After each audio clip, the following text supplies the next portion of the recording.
Okay, let's just start with this. The human body is probably the single most complicated thing in the entire universe. I mean, we're talking trillions of cells, thousands of parts, all working together perfectly. So the real question is, how on earth do you even start to understand that? How do you make a map of something so incredibly complex?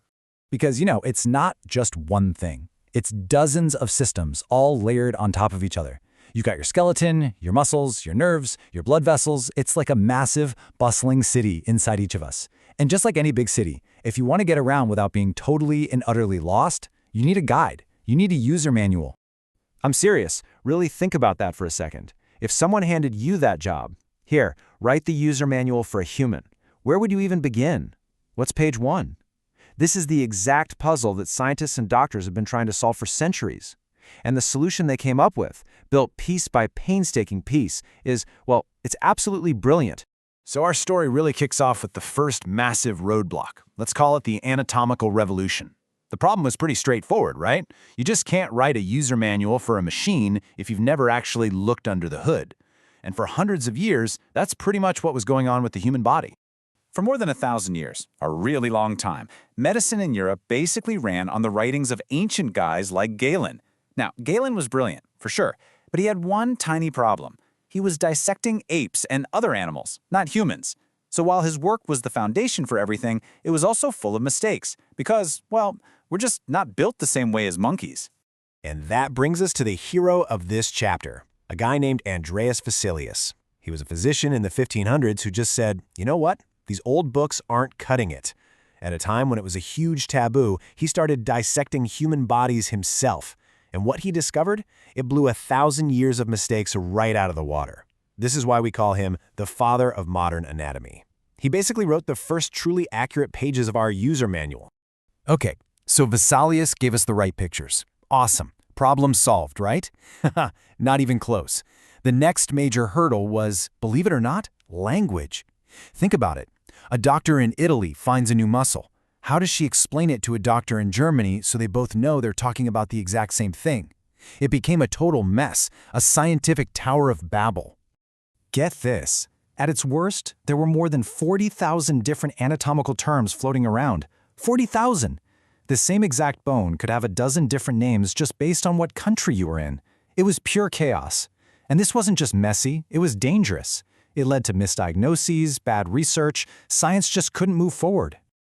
Just to give you an idea of how crazy this was, look at this tiny little thing right here. That's the pineal gland. It's smaller than a pea, but at one point it had something like 40 different names. 40! Can you imagine trying to have a serious medical discussion when one tiny gland has that many nicknames? It's just impossible. So obviously something had to give. The world's top anatomists basically got together and said, okay, this is nuts. If we're going to make any real progress, we all have to speak the same language. It was time to tear down that Tower of Babel they'd built. And that's exactly what they did. They had this huge meeting, took that insane list of 40,000 terms, and just slashed it down to about 4,500. And they built this new universal system on Latin. Why Latin? Well, because it's a dead language, it's not changing all the time, which makes it perfect for science. Suddenly, everyone, everywhere, was on the same page. All right, so we've got accurate drawings, check. We have a standard language, check. But now we hit challenge number 3, the body's default setting. I mean, how do you describe where something is? Up and down, or left and right, mean completely different things if you're standing up, sitting down, or lying on the floor. Think about it. Is your heart above your stomach? Yeah, if you're standing up. But what if you're on your back or doing a handstand? All of a sudden, those words are meaningless. You can't write a precise manual for something that's always twisting and turning. You need a fixed starting point, a factory reset position. And this is that brilliant solution. It's called the anatomical position. You can think of it as the universal factory default setting for the human body. It doesn't matter if a patient is sitting, standing on their head, whatever. Every single anatomical description always refers back to this one standard pose. And the rules are super simple, but they're also super precise. You're standing straight up. Your face is looking forward. Your arms are down at your sides. And here's the one that might seem a little weird, but it's crucial. Your palms are facing forward. That's it. That one simple agreement means a surgeon in Tokyo and a doctor in Toronto are using the exact same language of location. Now, of course, this standard position is just a baseline. No two people are exactly the same, right? So, the language of anatomy is smart enough to have words for these differences. You've got an anatomical variation, which is just a small difference that doesn't really cause any problems. Maybe your stomach is a slightly different shape, no big deal. But then you have an anomaly, and that's a difference that actually does cause a functional problem. A really classic example of an anomaly is something called polydactyly. It's when someone is born with an extra finger or toe. See? It's a clear structural difference, and it can affect how the hand or foot works. It fits the definition of an anomaly perfectly. And it just goes to show how this system has a language for everything, even when things deviate from the norm. Okay, so we have our standard pose. We have our shared language. The last piece of the puzzle, the final part of our map, is basically a coordinate system. Think of it like a GPS for surgeons. It lets them talk about any location in the body with absolute precision, and it's all based on 3 imaginary planes that slice right through the body.